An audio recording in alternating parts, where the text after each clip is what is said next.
welcome to Jars to Table. I managed to go into my farm shop and get a nice big sack of baby red cabbages, and we're going to preserve those, if you stick on watching me, in about 4 different ways. So there's going to be about 1/3 of this that is going to be just sauerkrauted and put straight in the fridge. Well, not straight in the fridge, but it's going to be sauerkraut, and I'm going to keep it in the fridge. Then another 1/3 is going to be canned using the sauerkraut, Polish sauerkraut canned method. And then the other 1/3 is going to be dehydrated. And how I'm going to dehydrate is after obviously washing it and taking off the top layer. I will be cutting it in half, and the top half, which is thinner, that's going to be shredded very finely because that's good for frying dishes. And the base is going to be for my stews, so more sort of thick squares and dehydrated that way, because I prefer kind of squares of cabbage or long thick pieces for my soups and stews. But when it comes to doing stir fries, I don't want that. I want it to be more more kind of thin and bean sprouty sort of thickness. So I'm going to get on with that now, and hopefully you'll stay with me for the journey. Hi, right, so everything now has been kind of topped and tailed. I've got rid of the outer layers, and now I'm going to show you how I'm going to do it like a process, you know, almost in a factory processing. So over here, this is hand cut as finely as I can, because that's going to be for sort of Chinese recipes for dehydrating. But I'm going to keep on going because I'm also using this finite cuts for my sauerkraut fermenting, which I'm going to have one in the fridge because I just love it fermented. But I'm going to also keep on going doing this because I'm going to do the Polish version of the sauerkraut, and I do something extra which some people don't do, and I'm going to show you how you do that. Right, so first off, you get rid of the top. Deal with that in a minute. This is the base. We're going to cut, we're going to keep cutting as finely as you can until you get to, there'll be a white core that you will start to hit. Keep going, don't worry about that core just yet, until you get to that bit, then stop. So I go here, I pull out that white core, don't want that.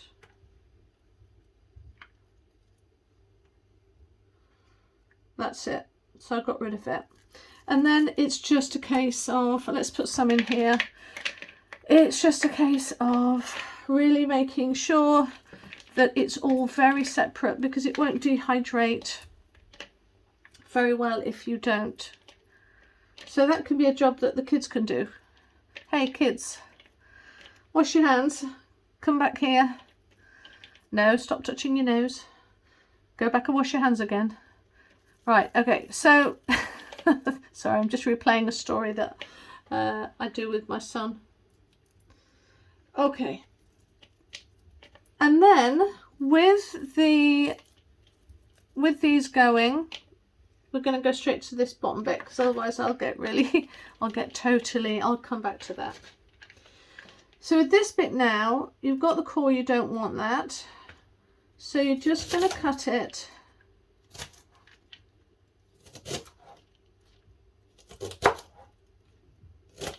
throw away. And now these are all the perfect, kind of perfect-ish, thick pieces that you can use to dehydrate for soups.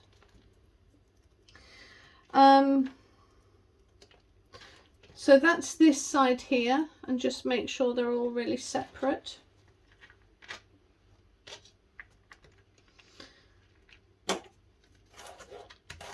Trust me, I'm not going to make you watch doing all this, because I know half of you might not even be still here.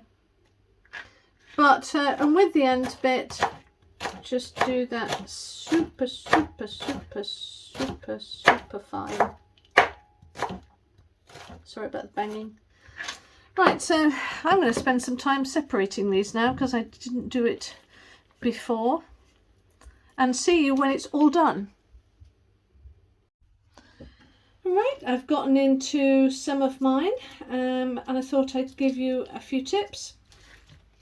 So when you're doing it like this, you have to keep engaging with what you're cutting so far, making decisions along the way.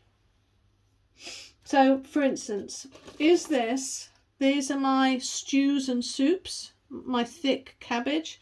Is this enough that I want to dehydrate? And the answer is no. I need at least double of that. Then with the dehydrated for some Chinese dishes that I like, is this going to be enough for that? Ask yourself, no.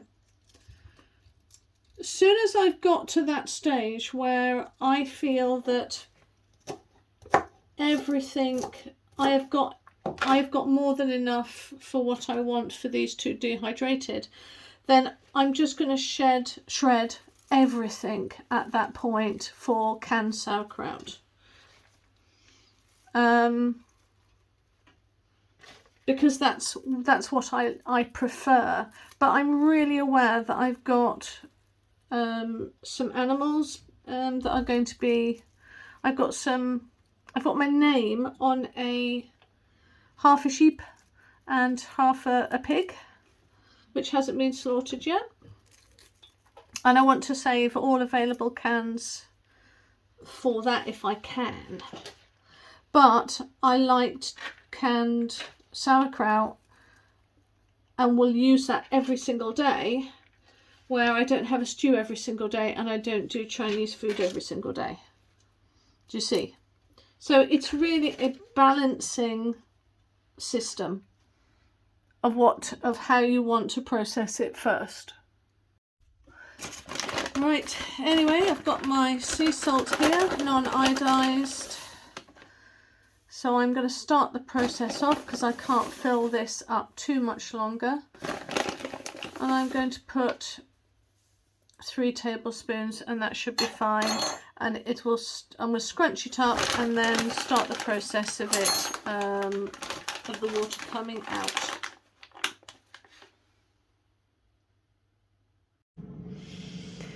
A quick word about these here airlocks for canning my fermented red cabbage. That's going to eventually kind of go in the fridge probably.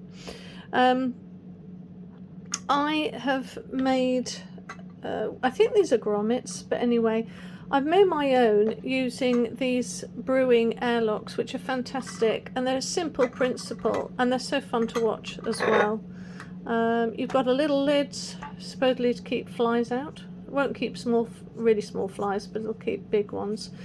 And this inside will float up, so you just fill it up to about sort of there, and then this will float up to the top and nothing can get inside. So that will I mean, I just love them, and it's so much cheaper than spending a packet on those silicone lids that sometimes they sell, and also they can get a bit baggy, and they kind of stop working after a while, in my opinion, in my experience. So these are kind of a really good alternative, and I'll show you it bubbling at some point. Right, so you can see here that it dries like very fine seaweed. I've got 2 trays of that. And now all we've got to do is organise the sauerkraut that we're going to ferment ourselves and keep on the work surface out of the sun. So what you're kind of needing to do here, although I generally like to keep these for 2 weeks, because it's quite hot,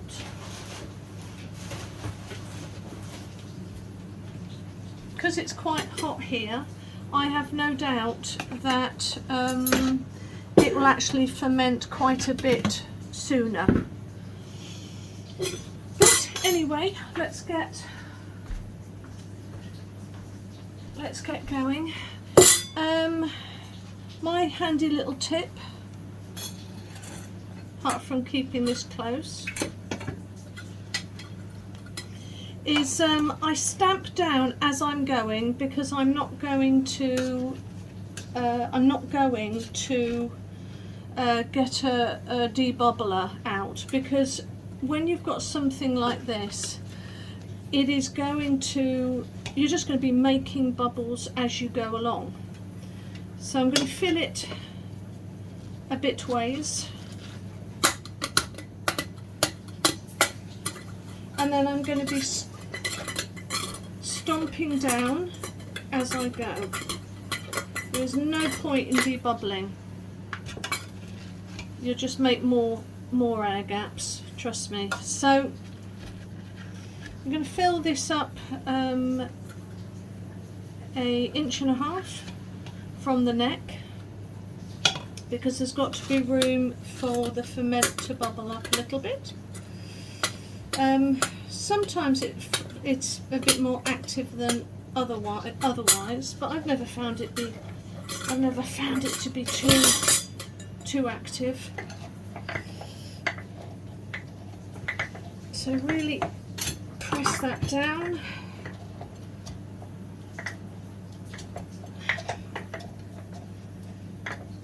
I quite like it how the Polish do it when I buy mine at the supermarket.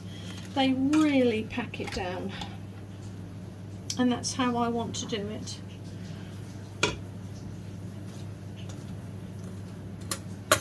I'm aiming for two 1000 milliliter or 2 litre jars, and I think I may just be spot on, actually.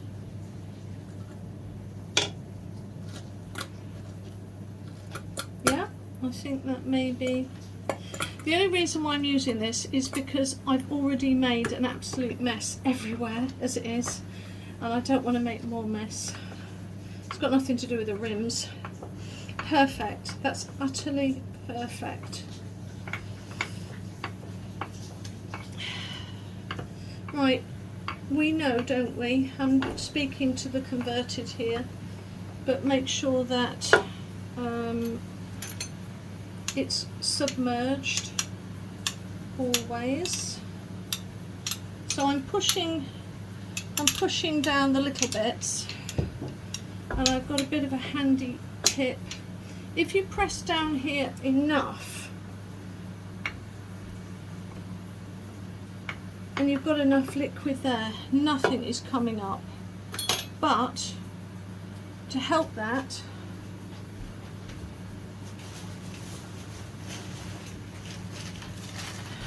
with my milk bottles, I cut out little circles out of my old milk cartons.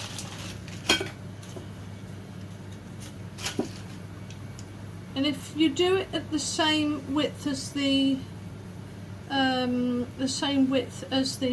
base of the, just before the neck, if you're very careful, you should be able, yay. And then what I do is I have a whiskey or a shot glass,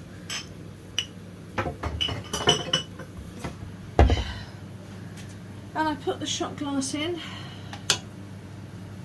Okay, I'll just push that down. Sometimes,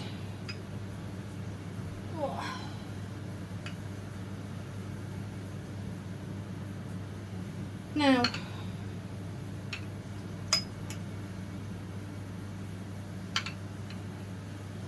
hopefully you can see what I'm doing. That's wonderful.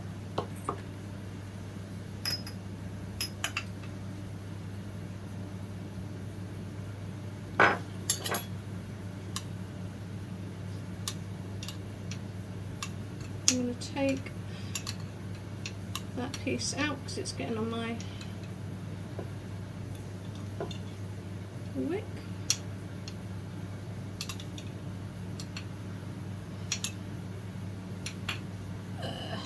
Right, okay, enough fiddling.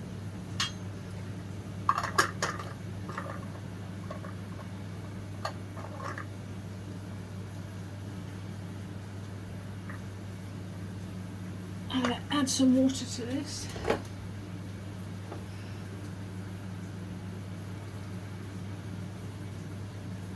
Until that hits the top and it's bubbling.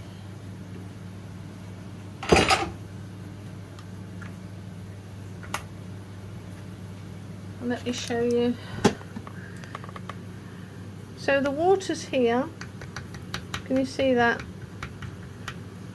And nothing is going to get through that. I just dropped some water there, I'll get rid of that. Okay, so I am now putting my mixture that has been resting for about 3 hours actually. And I'm using my trusty wooden spoon that I've had for about 30 years. And we don't need to debubble this. If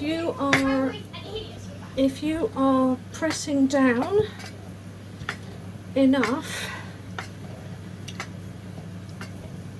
then you won't need to debubble, because at the end of the day you could go and do that, but upon lifting out whatever implement you're using, you'll actually create another bubble. So there literally isn't any point. I'm using this not because I'm worried about the lid, because they'll all be cleaned.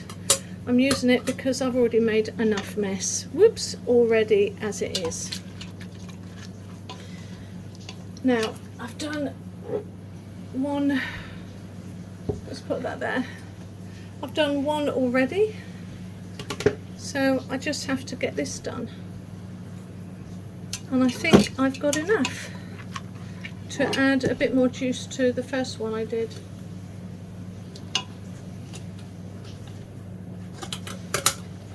It's always very satisfying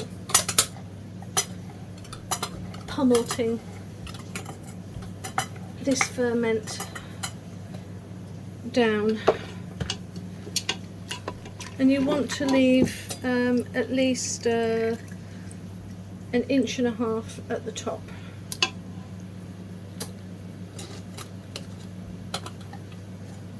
Which I think I might just have. Let's move that out of the way, sorry. One handy tip that I use is once I've pressed down enough, I save cutouts of my milk cartons, and I pick the size of the widest part of the jar as my measuring, and then I put it in. So I think that one would be fine. Now, can I get any more in? Don't think I want to actually. I think that might be fine. So I'm just going to make sure that I go all the way around.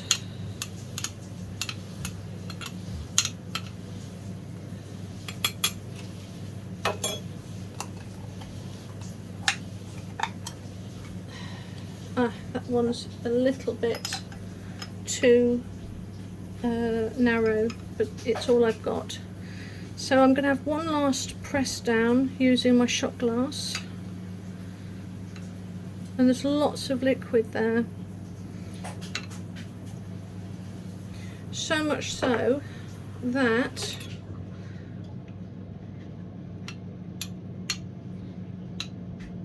yeah, I think that'll be fine. Okay, so the other handy tip is that I use paper to I use the paper in between, because it saves the lids from rusting, and if you put it on tight enough it's fine. And then put some water in my airlock. Boop, boop. And I'm good to go. Where's the lid gone?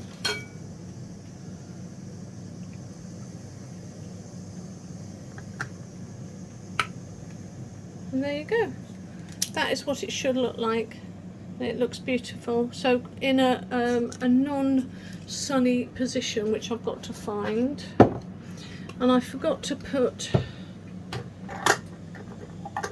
my piece of paper on this one, so I'm just going to slip that on.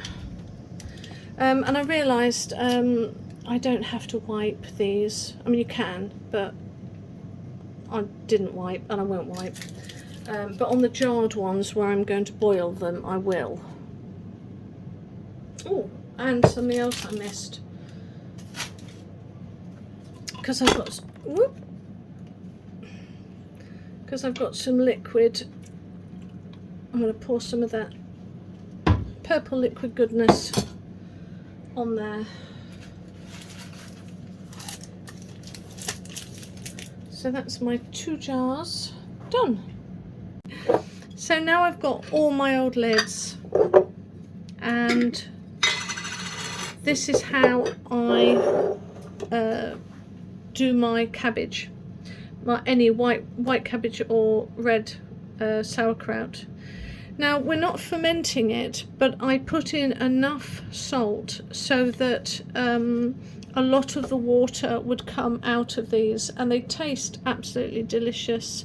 They're nice and soft and pliable because a lot of the water has come out of them, and that's going to really help. Whoops, and that's, sorry about that, and that's going to really help when we can them, for it not to be a soggy mess.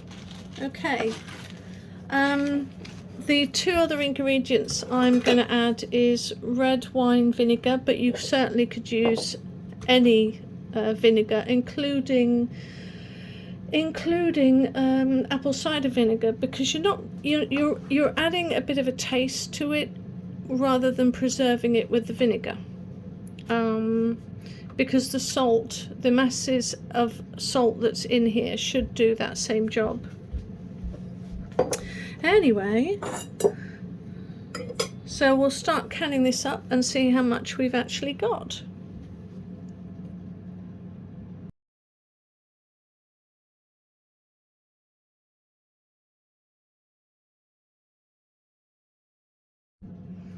Now, as you can see here, I've packed down halfway, because I'm not going to debubble this. I won't be debubbling this. It doesn't make sense to debubble this. If I pack this down as hard as I can, fill it all the way up to, well, just to the shoulder, and then debubble, I'm going to be dragging and making bubbles as I go along. So I'm not going to do that. Instead, I'm just going to pummel this down as much as I can halfway, and then I will be doing that again a little bit later. Now, this is where halfway where you add your ingredients. of red wine vinegar and a bit of sugar if you wish. I'm not going to add any sugar because I have enough sugar in my life as it is, so I'm really trying to be good. But I'm going to put in just one in each because I'm actually going to put another one in at the top when I've finished. But sugar right here would be nice. It's only kind of it's not a proper measuring, it's not a proper measuring one, so, but you know, dessert spoon is fine. And then we carry on up again till we reach to the top.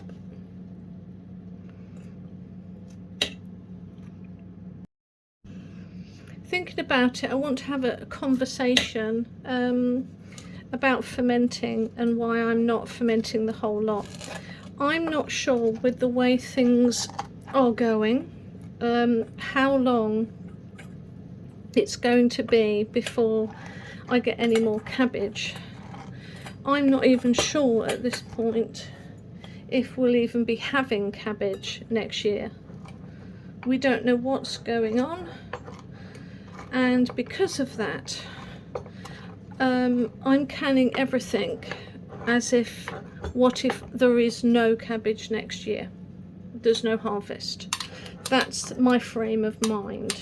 And I don't, it's not meant to be negative or you know, it's being better safe than sorry. And I'd rather have that frame of mind and not be sorry. So I think I'm going to add a bit more, actually. If I was fermenting this, that would be perfect, but we're not. We're canning it, so we're okay to go with a bit more. Whoops, sorry. Keep knocking it. Because I mean, fermented cabbage is so much better for you, and I do, whoa, and I do love too much. I do love fermented cabbage and all of its good properties, but at the end of the day, next year I just might want to have vegetables to keep me regular. Do you know what I mean? I might just need vegetables for fibre. So at that point, am I going to care whether it's fermented or not? I'm just going to need food, and something that's not fast food and stuff that's going to, you know, keep me regular, as I keep saying. So at the moment I'm more interested in sorting that out. Right, so that's one done. Just wants a tad bit of vinegar at the top, and oh yeah, I'm going to put a bit of juice from a bit of briny water.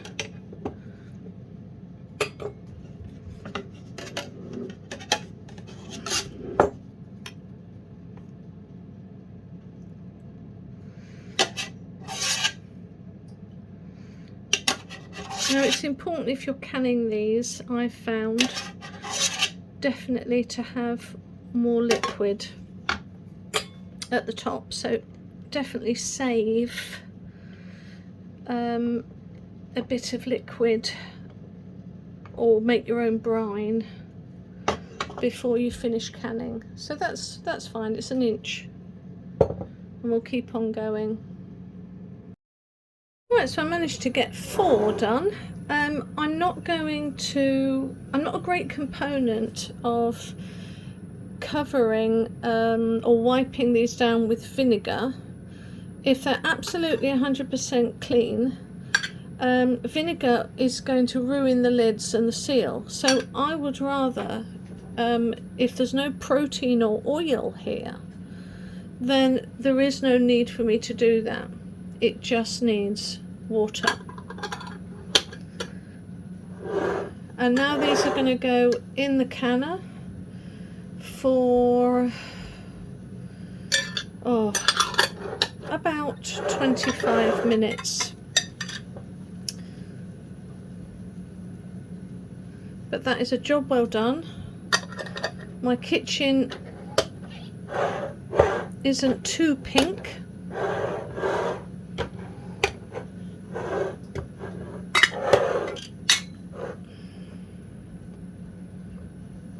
And make sure you wipe around the sides. I'm always very careful to make sure I wipe round here, because that's where you can get food lodged.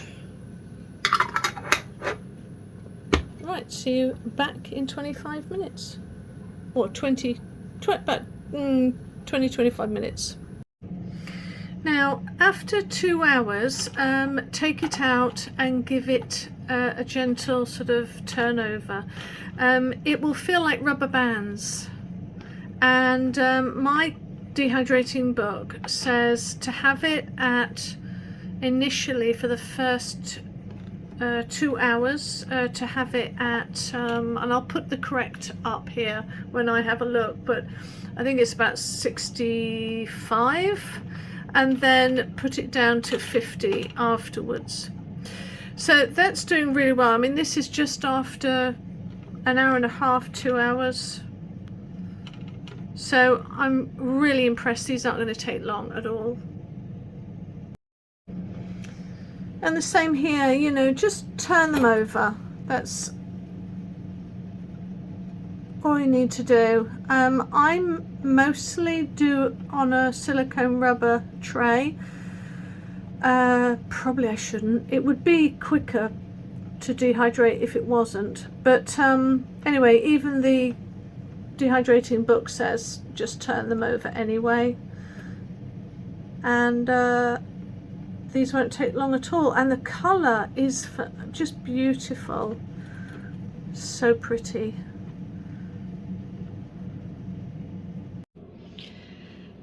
Well, we've got to the end, finally. I've got 2 fermenting, and they'll be ready in a fortnight or so. I've got 4 of these canned, and they look lovely, but they won't be ready to eat either for a little while. I've got my shredded red cabbage here. Turned out great, almost a litres worth. But what I'll do with that is, I think I will vacuum seal, probably vacuum seal that into a few different portions just to keep the airtightness. And then there's actually 3 of these, but one's still in the air dryer. So if you imagine that there's 3 of those, that is not bad for a haul for red cabbage.